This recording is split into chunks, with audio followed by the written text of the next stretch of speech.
Les étamines s'abaissent sur le dos poilu des visiteurs lorsque ceux-ci pénètrent dans la fleur. Le pollen reste accroché à l'insecte et sera redéposé plus tard sur le stigmate d'une fleur voisine.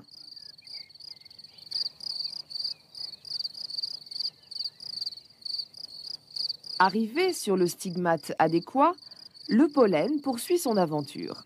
Voyons comment cela se passe chez le cerisier.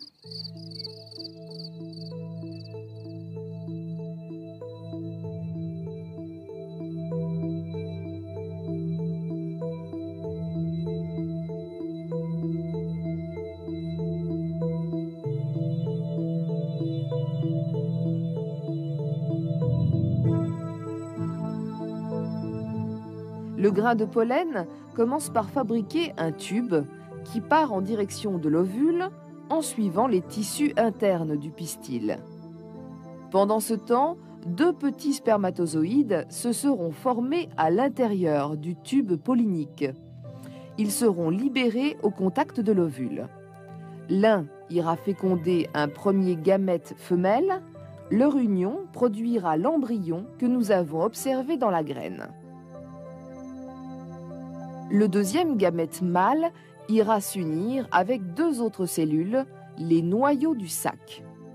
Cette fécondation un peu bizarre donnera naissance à l'albumène, c'est-à-dire aux réserves nutritives de la graine.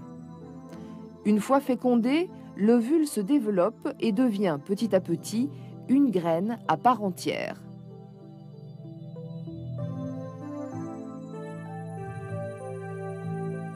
Mais autour de lui s'opère une autre révolution, la transformation de l'ovaire en un fruit qui ne sera pas forcément comestible.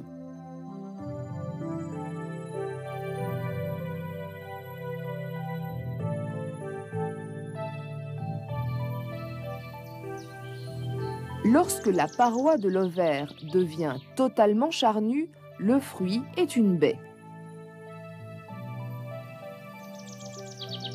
Lorsque la paroi externe de l'ovaire reste charnue, mais que la paroi interne se durcit pour former un noyau qui contiendra la graine, le fruit est qualifié de drupe. Si la paroi se dessèche, le fruit pourra être une gousse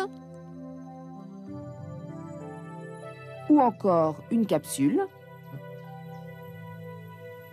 ou encore un akène.